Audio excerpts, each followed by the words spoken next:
Hello from Kingfisher, Oklahoma. We've been going through Ecclesiastes. I'm loving it. It's one of my favorite books. We get some wisdom and we get perspective. What is life really about? How can we do life the right way? So let's jump right into Ecclesiastes chapter 7. A good name is better than precious ointment, and the day of death than one's birth. It is better to go to the house of mourning than to go to the house of feasting, for that is the end of all men, and the living will lay it to his heart. Sorrow is better than laughter, for by sadness of countenance the heart is made better.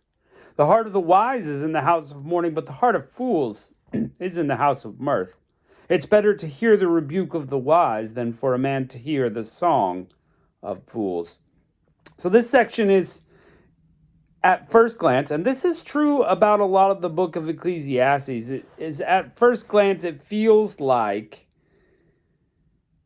this is a depressing book, that this is just, not that great. Like, oh, why would I read that? But it really is great advice. And the reason, as we have read before in Ecclesiastes, is that he is telling us that everyone is going to end up in the grave someday. So you need to live your life based on knowing that information. And of course, this is pointing us to the wisdom of following God, which is when he wrote a lot of those Proverbs, that's what that's talking about, is that the continued pressing towards the wisdom of God. Now, I really like the line in there, sorrow and sadness of countenance makes the heart better. We need that time of grieving sometime, and we read that already. There's a time for everything.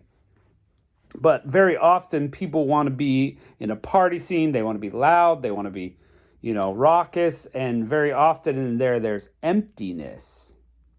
So if we could stay away from that and stick with what's happening in the now rather than doing the artificial joy, then it is better for you. You don't want to be in the house of fools. Verse 6, for as the crackling of thorns under a pot, so is the laughter of a fool. This is also vanity. It's just burning up. Surely oppression maketh a wise man mad, and a gift destroyeth the heart. Better is the end of a thing than the beginning thereof, and the patient in spirit is better than the proud in spirit. Be not hasty in thy spirit to be angry, for anger resteth in the bosom of fools. So again, we're just giving life wisdom here. Try not to be angry. Try not to let that take over your life. Say not thou, what is the cause of that former days were better than these? For thou dost not inquire wisely concerning this. And boy, is that true. I mean, we're just getting wisdom after wisdom here. Look, we always think the older days were just better, but we don't know. We don't know that they were better. We can look with rose-colored glasses at, the 1800s or the 1700s, but we weren't there. We don't know. And to be fair, the human condition hasn't changed. And that's the point in Ecclesiastes here, is the human condition is the same. Technology might change, but it's the same. It's all meaningless without God. So here we go. Wisdom is good with an inheritance, and by it there is profit to them that see the sun. For wisdom is a defense, and money is a defense, but the excellency of knowledge is that wisdom giveth life to them who have it. This is huge. This is what Proverbs was about.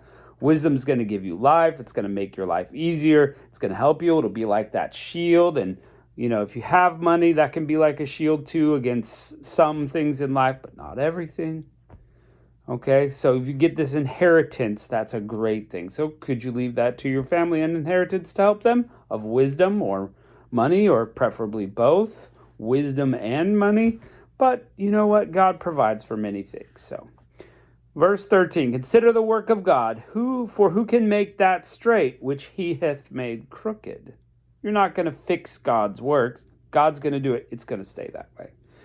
In the day of prosperity, be joyful, but in the day of adversity, consider God has also set the one over against the other, to the end that man should find nothing after him. So we have the good and the bad alike. They're from God. We're not going to figure it all out. Okay? So just think about it. When you're in hard times, trust God. All things that I've seen in my days are vanity. There is a just man that perisheth in his righteousness, and there's a wicked man that prolongeth his life in wickedness. So be not righteous over much, neither make thyself over wise. Why should thou destroy thyself?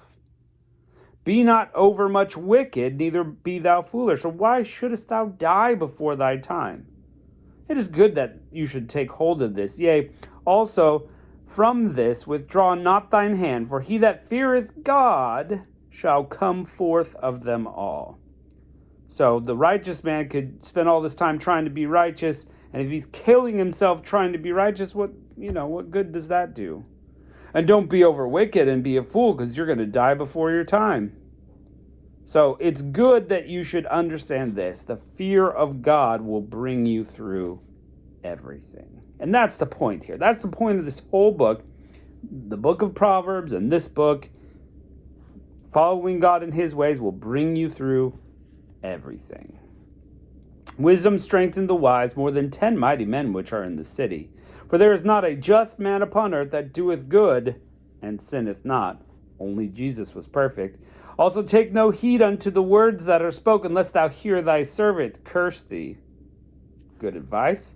For oftentimes also thine own heart knoweth thou that thou likewise have cursed others. People just blowing off steam, don't pay attention. They may say some negative things about you, but just move on, because you've done it to other people.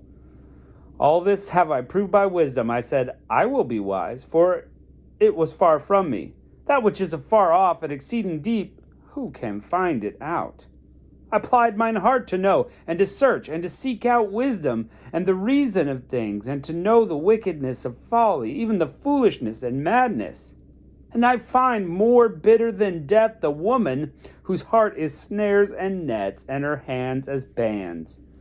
Whoso pleaseth God shall escape from her, but the sinner will be taken in by her. And doesn't Solomon know it? This is the man who had 1,000 women in his life. And he knows that the bitter woman, a woman who has snares in her heart, wants to entrap you into things that you don't know what you're getting into. But if you're pleasing God and you're around a godly woman, you're going to escape that.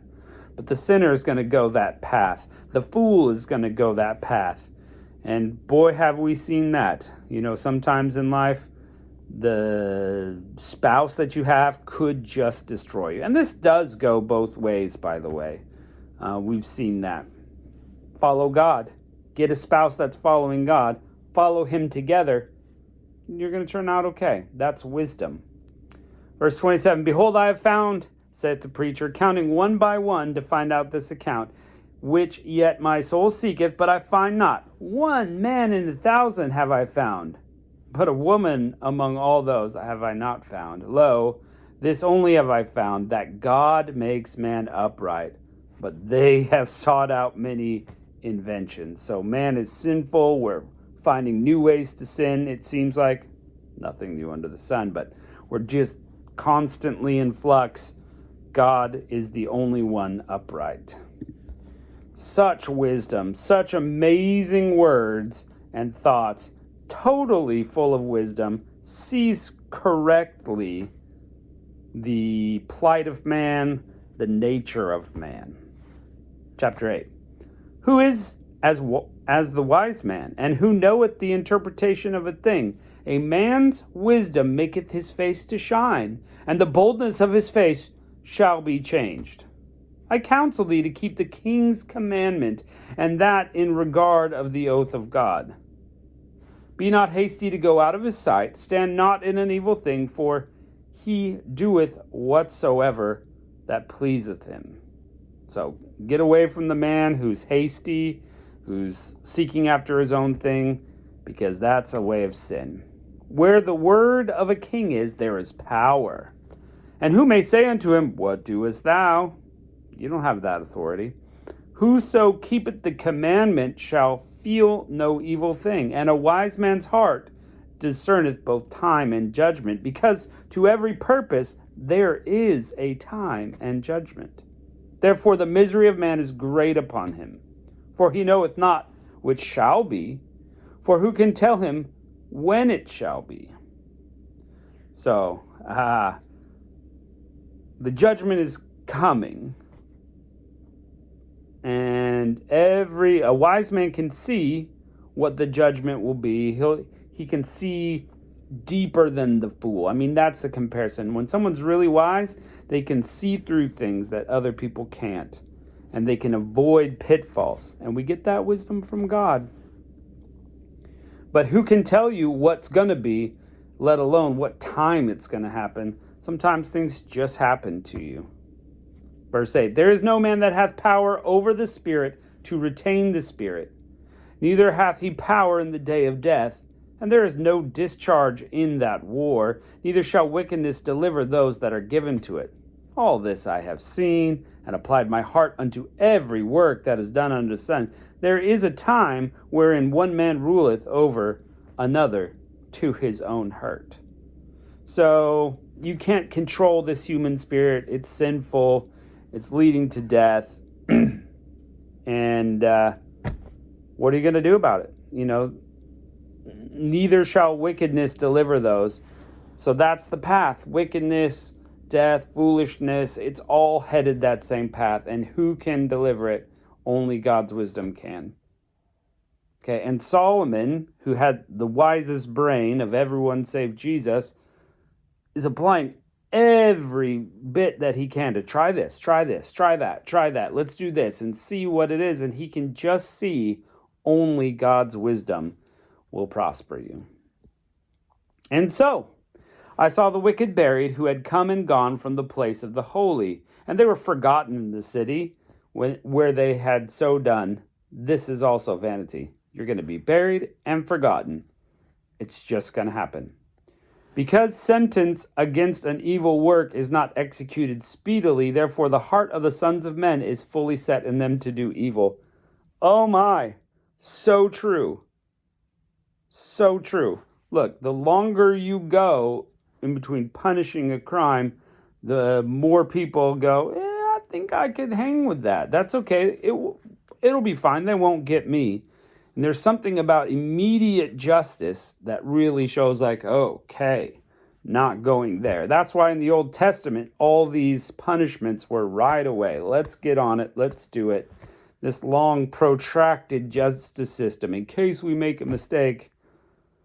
It happens sometimes, but also the visual deterrent of the Old Testament. I mean, that's in the scriptures that we read months and months ago. That visual deterrent, you're going to do this, you're going to punish the person this way, it's going to happen like this, so that others will be taught not to sin.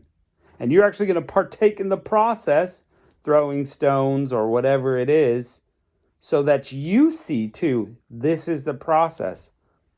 And it was never perfect, because people didn't hold it perfectly, is what I mean.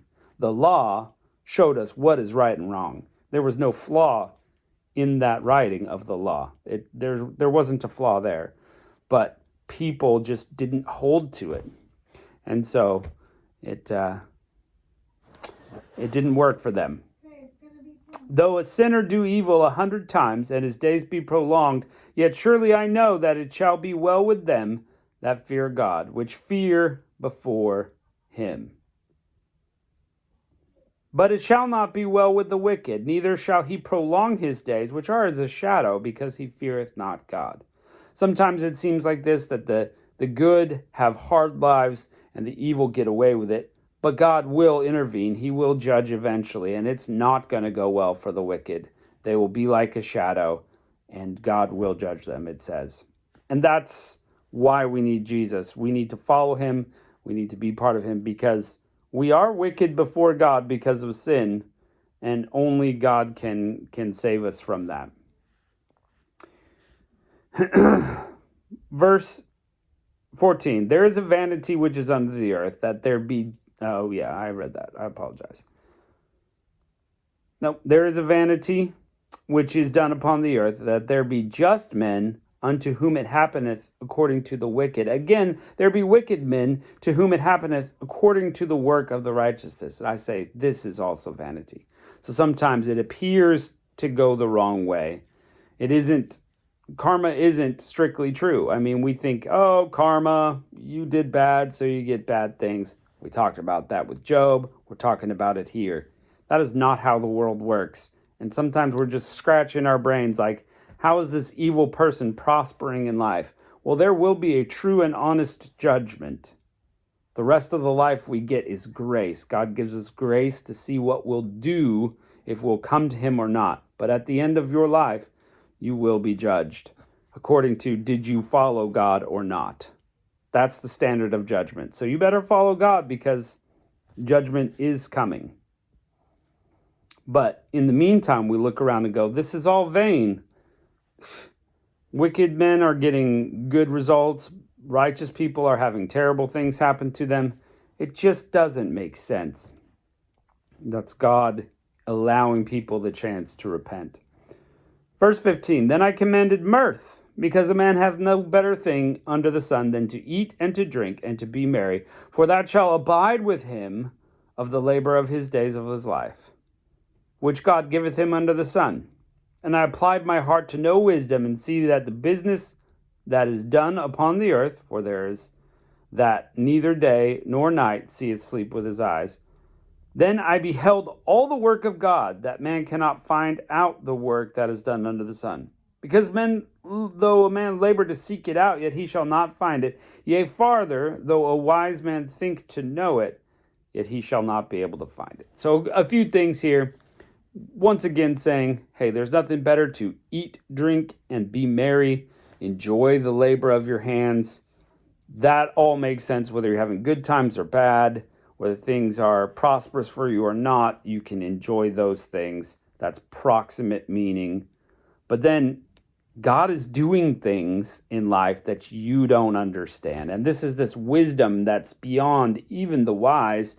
We can look at things like this. Hey, righteous are getting punished and wicked are prospering. Brain freeze. Doesn't make sense, right? That's a kind of like people question, is God really loving because all this is happening? We just don't understand, because we don't know all ends. The wisdom of God is so far beyond us. And again, the example is, if you knew you would break your leg going roller skating, you wouldn't go roller skating. But if you knew, you were going to, break your neck and be paralyzed for the rest of your life by staying home, you'd go roller skating even though you knew you were going to break your leg. We don't know those kind of things in life. We don't see how it all works out. We must trust the wisdom of God and know that he is far beyond in wisdom than we are. So we trust that though it looks bad now, he'll make everything right. That's part of our relationship with him. So, though this life doesn't make sense, which is kind of what Ecclesiastes is about, we need to stick with God, stick his way, stick with his wisdom. Okay, friends? Well, thanks for joining us today. We're going to continue on in this book of wisdom later, so we'll catch you next time.